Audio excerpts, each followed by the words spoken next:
ดีครับบ้านเฮาเหลาครับ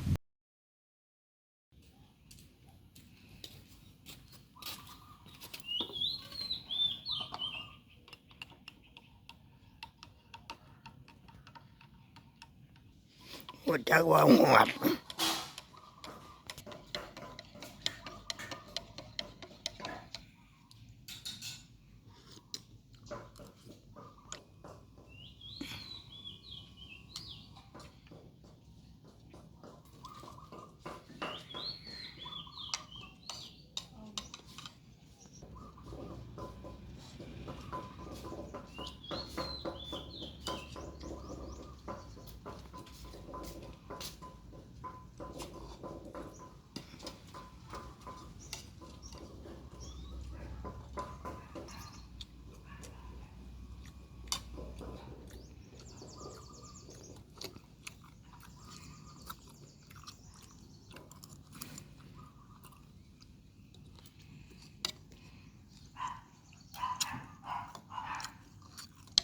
กะเพรา